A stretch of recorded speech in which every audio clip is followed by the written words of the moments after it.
मुआज़िज़ दोस्तों, आज हम आपको दुनिया की उन 5 हैरत अंगेज सुरंगों की सैर करवाएंगे जो समंदर के पेट में बनाए गए हैं और जिन्हें देखकर अक्ल दंग रह जाती है कि आखिर इंसान ने यह नामुमकिन काम कैसे मुमकिन कर दिखाया। तो चलिए सबसे पहले चलते हैं यूरोप, जहां मौजूद है दुनिया की सबसे मशहूर सुरंग जिसे चैनल टनल या यूरो टनल कहा जाता है।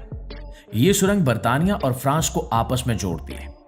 एक वक्त था जब बर्तानिया जाने के लिए सिर्फ किश्ती या हवाई जहाज का सहारा लिया जा सकता था, क्योंकि बीच में इंग्लिश चैनल नामी समंदर हायल था जिसका मौसम इतना खराब रहता था कि कश्तियां अक्सर डूब जाती थी।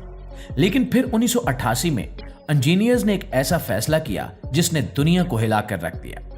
उन्होंने समंदर के नीचे 50 किलोमीटर लंबी सुरंग खोदने का मंसूबा बनाया। यह कोई मामूली काम नहीं था, क्योंकि समंदर के नीचे की मिट्टी कहीं बहुत सख्त थी तो कहीं बिल्कुल कीचड़ जैसी नरम। सबसे बड़ा चैलेंज यह था कि खुदाई के दौरान अगर समंदर का पानी सुरंग में दाखिल हो जाता तो हजारों मजदूरों की जान जा सकती थी। इस सुरंग को बनाने के लिए 11 देव हैकल मशीनें इस्तेमाल की गईं, जिन्हें टनल बोरिंग मशीन्स या टीबीएम कहा जाता है। इन मशीनों का वजन हजारों हाथियों के बराबर था। एक तरफ से फ्रांस ने खुदाई शुरू की और दूसरी तरफ से बर्तानिया ने, और सबसे हैरान कुन लम्हा वो था जब समंदर के बीचों बीच दोनों मशीनें एक दूसरे से मिली तो इनमें सिर्फ चंद इंच का फर्क था, जो इंजीनियरिंग का एक मौजज़ा माना जाता है। इस सुरंग के अंदर दरअसल 3 रास्ते हैं, 2 ट्रेनों के लिए और एक दरमियान में इमरजेंसी सर्विस के लिए। आज आप पेरिस से बैठकर लंदन तक का सफर समंदर के नीचे से गुजरते हुए सिर्फ चंद घंटों में तय कर लेते हैं और आपको एहसास भी नहीं होता कि आपके ऊपर मछलियां तैर रही हैं। और दोस्तों, अगर आपको लगता है कि चैनल टनल सबसे मुश्किल प्रोजेक्ट था, तो अब हम आपको जापान लेकर चलते हैं, जहां सीकन टनल मौजूद है। ये दुनिया की सबसे गहरी और मुश्किल तरीन सुरंग मानी जाती है। जापान के 2 बड़े जजीरे होन्शु और होकाइडो के दरमियान समंदर इतना खतरनाक है कि वहां अक्सर समुद्री तूफान आते रहते हैं। 1954 में एक खौफनाक तूफान में 5 कश्तियां डूब गईं और हजारों लोग मारे गए, जिसके बाद जापानी हुकूमत ने कसम खाई कि अब हम समंदर के नीचे से रास्ता बनाएंगे। लेकिन यह फैसला करना आसान था और इस पर अमल करना मौत के मुंह में जाने के मुतरादिफ था, क्योंकि यहां समंदर के नीचे चट्टानें आतिशफिशां पहाड़ों जैसी थी। खुदाई के दौरान कई बार ऐसा हुआ कि अचानक चट्टान टूटी और समंदर का ठंडा पानी शदीद दबाव के साथ सुरंग में भरना शुरू हो गया। कई बार मजदूरों को अपनी जान बचाकर भागना पड़ा। इस सुरंग को मुकम्मल होने में 1 या 2 साल नहीं बल्कि पूरे 23 साल लग गए। और अफसोस की बात यह है कि इस दौरान 34 मजदूर अपनी जान से हाथ धो बैठे। यह सुरंग समंदर की सतह से 240 मीटर नीचे है, यानी अगर आप इसके अंदर हो तो आपके ऊपर एक बहुत बड़ी इमारत जितना पानी मौजूद है। यहां दर्जा हरारत और नमी इतनी ज्यादा होती है कि काम करना मुहाल हो जाता है। लेकिन जापानी इंजीनियर्स की हिम्मत की दाद देनी पड़ेगी, जिन्होंने हार नहीं मानी और इस सुरंग में बुलेट ट्रेन गुजरती हैं, जो जापान की तरक्की की अलामत है। नाज़रीन गिरामी, अब हमारा सफर यूरोप और एशिया के संगम यानी तुर्की की तरफ मुड़ता है, जहां इस्तांबुल शहर में एक ऐसा शाहकार मौजूद है जिसने 2 बरआज़मों को आपस में जोड़ दिया है।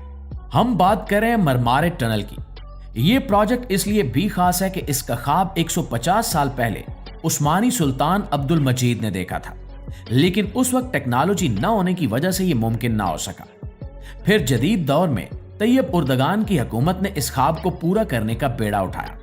लेकिन यहां मसला यह था कि इस्तांबुल एक जलजले वाले जोन में आता है और समंदर के नीचे सुरंग बनाना, और वो भी ऐसी जो शदीद जलजले को बर्दाश्त कर सके, एक नामुमकिन काम लगता था।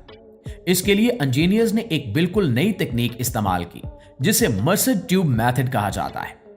इसमें सुरंग को जमीन पर टुकड़ों में तैयार किया गया और फिर इन बड़े बड़े कंक्रीट के पाइपों को कश्तियों की मदद से समंदर में ले जाकर पानी में डबो दिया गया और नीचे तह में जाकर जोड़ा गया।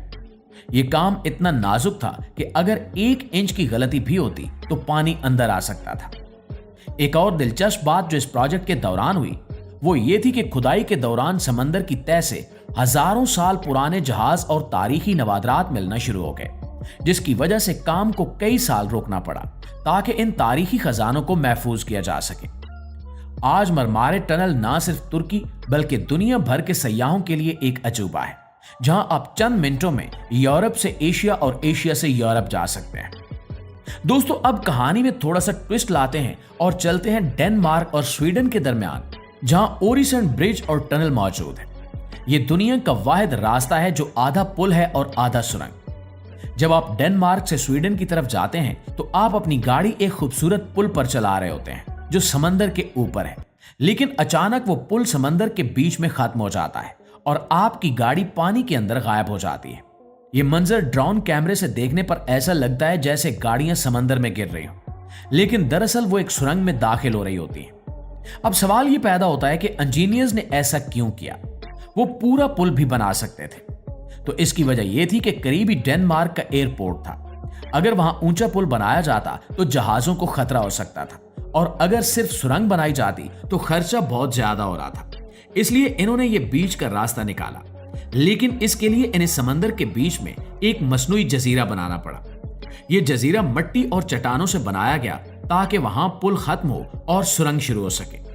यह इंजीनियरिंग का एक ऐसा कमाल है जिसे देखकर इंसान दंग रह जाता है कि कैसे इंसान ने समंदर के बीच में अपनी मर्जी की जमीन तैयार कर ली। और दोस्तों, अब आखिर में हम दोबारा जापान का रुख करते हैं, क्योंकि टेक्नोलॉजी में इनका कोई सानी नहीं है। यहां टोक्यो में एक सुरंग है जिसे टोक्यो बे एक्वा लाइन कहा जाता है। यह भी आधा पुल और आधी सुरंग है, लेकिन इसकी खास बात इसका वेंटिलेशन सिस्टम और पार्किंग एरिया है। यह सुरंग टोक्यो शहर को दूसरे इलाकों से जोड़ती है और इसने घंटों का सफर मिनटों में तब्दील कर दिया है। इस सुरंग के बीच में समंदर के ऊपर एक बहुत बड़ा मसनूई जजीरा बनाया गया है। यह जगह सिर्फ एक वेंटिलेशन शाफ्ट नहीं है जहां से सुरंग को हवा मिलती है, बल्कि ये एक पूरा सियाती मकाम है। यहां शॉपिंग मॉल्स, रेस्टोरेंट्स और देखने के लिए डेक बनाए गए हैं। लोग खास तौर पर अपनी गाड़ियां समंदर के बीच में रोककर यहां नजारा करने आते हैं। आप थोड़ी देर के लिए सोचिए कि आप समंदर के बीच में खड़े होकर कॉफी पी रहे हो और आपके पैरों के नीचे से गाड़ियां गुजर रही हो। इस सुरंग को बनाने के लिए जो मशीनें इस्तेमाल हुई वो दुनिया की सबसे बड़ी मशीनें थी। इनके ब्लेड्स हीरे से बनाए गए थे ताकि वो सख्त चट्टानों को काट सके। जापानी इंजीनियर्स ने इस बात का ख्याल भी रखा कि अगर कभी सुनामी आ जाए या जल्जला आ जाए तो इस सुरंग को कुछ ना हो। इसके जोड़ ऐसे लचकदार बनाए गए हैं जो जमीन की हरकत के साथ हिल सकते हैं, लेकिन टूटते नहीं हैं। जी तो मुआजिज दोस्तों, ये थी वो 5 सुरंगें जिन्होंने दुनिया का नक्शा बदल कर रख दिया। और इन तमाम मंसूबों में एक चीज मुश्तरक है, और वो है इंसान का हार न मानने वाला अज़्म। समंदर अपनी तमाम तर ताकत और दहशत के बावजूद इंसान के इल्म और हुनर के आगे सर झुकाने पर मजबूर हो गया है। ये सुरंगें सिर्फ कंक्रीट और लोहे का ढेर नहीं है, बल्कि ये सबूत हैं कि अगर इंसान ने ठान लिया है तो कोई भी रुकावट, चाहे वो गहरा समंदर हो या सख्त पहाड़, इसका रास्ता नहीं रोक सकते। इन सुरंगों के अंदर सफर करते हुए शायद हमें खौफ महसूस हो, लेकिन हमें उन हजारों गुमनाम मजदूरों और ज़हीन इंजीनियर्स को भी याद रखना चाहिए जिन्होंने अपनी जिंदगी के कई साल इन अंधेरी गहराइयों में गुजार दिए ताकि हमारा सफर आसान और महफूज हो सके। हमें उम्मीद है कि आपको समंदर की तह में किए गए इस सफर का मजा आया होगा और आपकी मालूमात में इजाफा हुआ होगा कि किस तरह जदीद साइंस ने इन नामुमकिनात को मुमकिन कर दिखाया है।